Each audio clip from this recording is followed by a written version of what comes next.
Magandang gabi, Philippine Air Force. Narito ang magiging lagay ng panahon ngayong araw ng Thursday, 24 July 2025. Para sa ating synoptic situation po, itong si Tropical Storm Dante na may international name na Francisco ay lumabas na po ng Philippine Area of Responsibility kaninang alas 3 ng hapon. At kaninang alas 4 ng hapon, ito ay huling namataan sa layong 805 km northeast of extreme northern Luzon na may lakas po ng hangin na umaabot sa 75 km per hour mula sa sentro at may pagbugso ng 90 km per hour at kumikilos po ito pa northward ng 15 km per hour papunta sa Ryukyu Island. At ang isa pa po nating binabantayang bagyo na nasa loob ng ating Philippine Area of Responsibility na si Typhoon Imong po kaninang alas 4 ng hapon. Ito ay namataan sa coastal water po ng Burgos, Pangasinan na may lakas po ng hangin na umaabot sa 120 km per hour mula sa sentro na may pagbugso po ng 150 km per hour at kumikilos po ito ng mabagal o almost stationary. At southwest monsoon naman po o yung hangin habagat po ang patuloy na nakakaapekto sa ibang nalalabing bahagi ng ating bansa. At para naman po sa track nitong si Typhoon Imong, asahan po natin bukas na madaling araw. Ito po ay nasa coastal water ng Luna, La Union po. At asahan po natin sa bukas ng umaga hanggang tanghali ay inaasahan po itong papagdasin nito ang malaking bahagi ng Northern Luzon at inaasahang may posibilidad po na maglandfall ito dito sa La Union, sa Ilocos Sur, sa Apayao, Ilocos Norte at Cagayan. At bukas po ng gabi hanggang Sabado ng tanghali, babagtasin naman po nito yung hilagang bahagi ng Philippine Sea. At isahan po natin ang paglabas po ng Philippine Area of Responsibility sa Sabado ng hapon.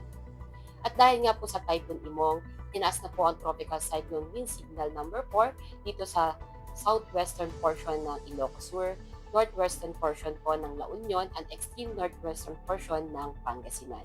At tropical cyclone wind signal number 3 naman po dito sa rest po ng Ilocos Sur, the rest of La Union, the northern western portion of Pangasinan, the southern portion po ng Abra, and western portion po ng Mountain Province, and western portion po ng Benguet.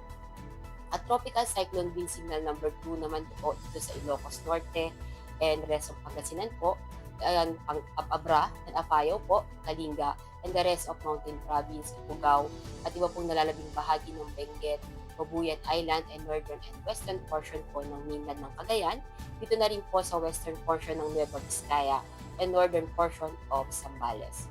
At tropical cyclone wind signal number 1 naman po dito sa Batanes, the rest of Cagayan po, the western and central portion of Isabela, Quirino, the rest and Vizcaya po, and rest of Zambales, Tarlac, and northern portion po ng Pampanga, and western and central portion po ng Nueva Ecija.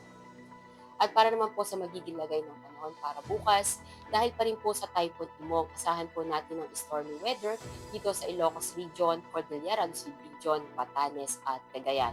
At dahil pa rin po sa Typhoon Imong, asahan naman pa rin po natin ang rain with gusty wind dito sa ibang nalalabing bahagi ng Cagayan Valley, Zambales, Tarlac at Nueva Ecija. At dahil pa rin naman po sa southwest monsoon yung habagat, asahan pa rin natin dito sa Mimaropa at Bicol Region ang occasional rains. At sa Metro Manila, Calabarzon at ibang nalalabing bahagi naman ng Central Luzon, asahan naman natin ang monsoon rains. At dahil pa rin nga po dito sa Southwest Monsoon, asahan natin dito sa Western Visayas ang occasional rains. At ibang nalalabing bahagi naman ng Visayas, asahan pa rin natin ang maulap na kalangitan, may mga kalat-kalat na pag-ulan, pagkulog at pagkidlat.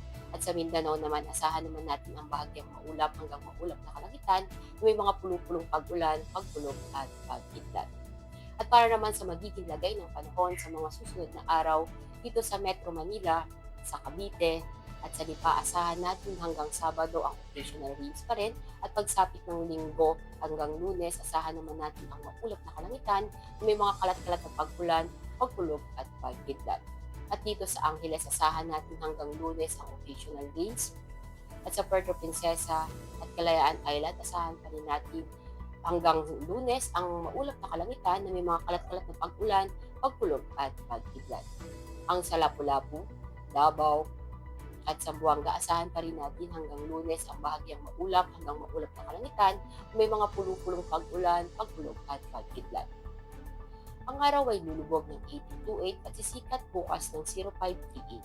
Para sa ating moon illumination, meron tayong 2% decreasing. At yan lamang po ang latest update natin sa weather. Para manatiling updated sa lagay at taya ng panahon, i-follow lamang ang Air Force Weather Center sa aming mga social media account. At sa ngalan ng aming commanding officer na si Colonel Alvin John Librador, Top GSC, ako si Sergeant Ashley F. Limakulangan, Philippine Air Force, weather forecaster ng Air Force Weather Center. Muli, magandang gabi, Philippine Air Force.